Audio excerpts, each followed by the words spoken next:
Vous cherchez un nouveau clavier, mais vous ne voulez pas passer par des marques mainstream comme Corsair, Razer, SteelSeries ou encore Cooler Master. Aujourd'hui, on se penche sur le Ducky One de TKL et je vous promets, ce clavier détruit tous les autres sur un point essentiel.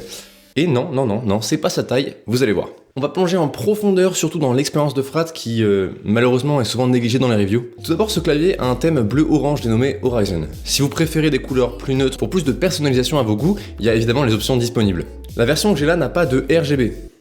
Gang. C'est mon avis et le seul valable de manière objectivement subjective. Bon, je dis ça, hein. En reste, c'est juste pour avoir un modèle moins cher. Personnellement, je choisis la version TKL pour avoir un clavier plus petit et aussi moins cher. On s'habitue en quelques jours à ne plus avoir de pavé numérique. Mais par contre, je suis pas allé à fond là-dedans non plus en prenant la version 60% à cause de l'absence de flèches et des touches fonction au-dessus du clavier. Pour du gaming, c'est vrai qu'on se sert pas vraiment des flèches, mais pour quelqu'un comme moi qui fait beaucoup de montage, qui code ou écrit le script de cette vidéo, les flèches sont carrément indispensables. C'est pour ça que je suis vraiment très content avec la version TKL. Pour les gens qui aiment avoir de la place pour leur souris quand vous jouez, je vous assure qu'avoir cet espace en plus, c'est vraiment pas de refus. Pour les Switch, toutes les options classiques de chez Cherry sont disponibles.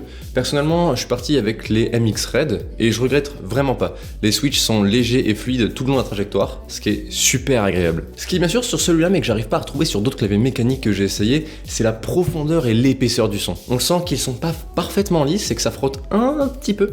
Après, on s'y attend quand c'est pas un clavier custom. Bah écoutez, vous comprendrez mieux, hein.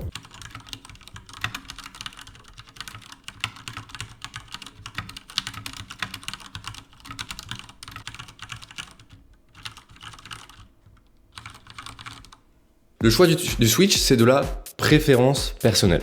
Après, maintenant, je sais pas si vous aimez vraiment les MX Blue, mais si c'est le cas, n'hésitez pas à en parler à un professionnel qui saura vous écouter et vous remettre sur le droit chemin. Préférence personnelle.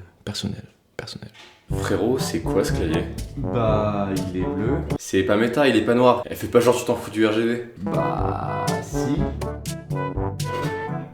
Préférence personnelle.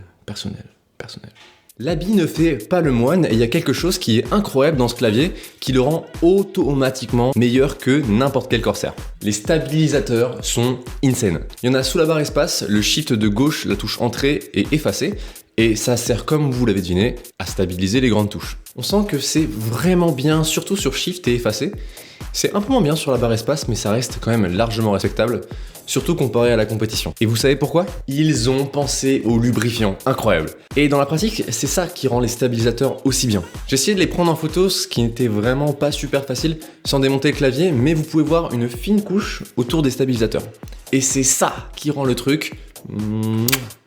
Prenez une note, hein, Corsair.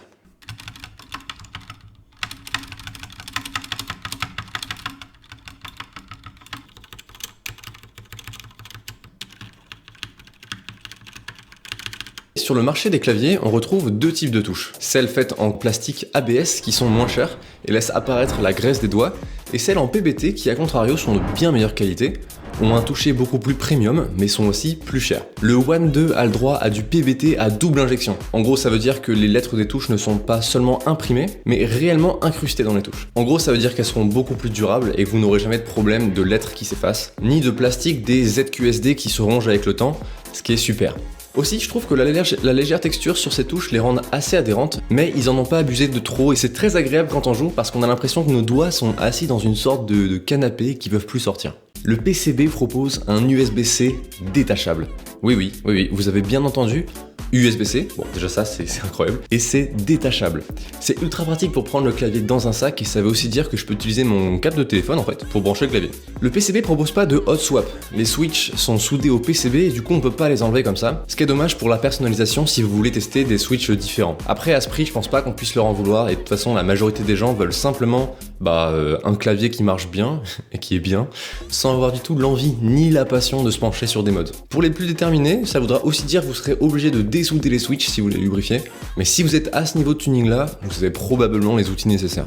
Maintenant, vous vous demandez sûrement comment le Ducky One 2 TKL fait face aux autres claviers. Personnellement, même si j'avais déjà testé des claviers mécaniques de mes potes, celui-ci est le premier que j'utilise dans mon quotidien. J'ai toujours été avec des claviers à membrane, et je dois le dire, franchement, passer au mécanique avec un produit d'aussi bonne qualité que celui-là est incroyable.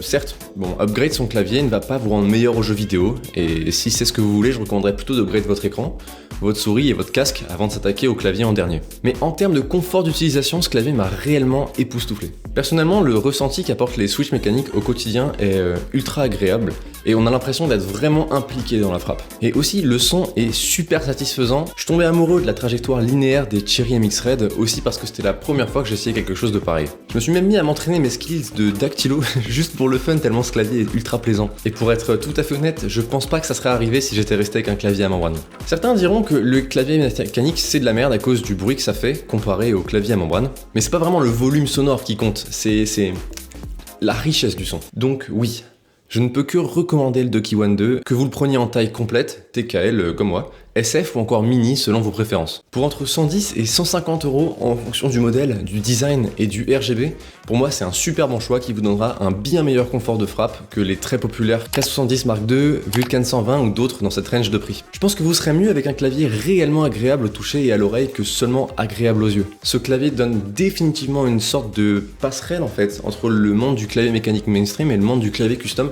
ce que je trouve assez incroyable. Même si la communauté clavier custom est très niche et que les produits sont chers comparés aux claviers de gamer, d'un autre côté, la qualité est juste inégalée quoi. Avec le Ducky One 2, on obtient le meilleur des deux mondes, carrément. Un focus sur le confort de frappe et un prix raisonnable. Et je pense que ça serait une très bonne chose si le marché des claviers se penche plus sur la qualité des produits, plutôt que simplement foutre des LED un peu partout. C'était Antonin, vous regardez l'auberge d'internet. Ciao.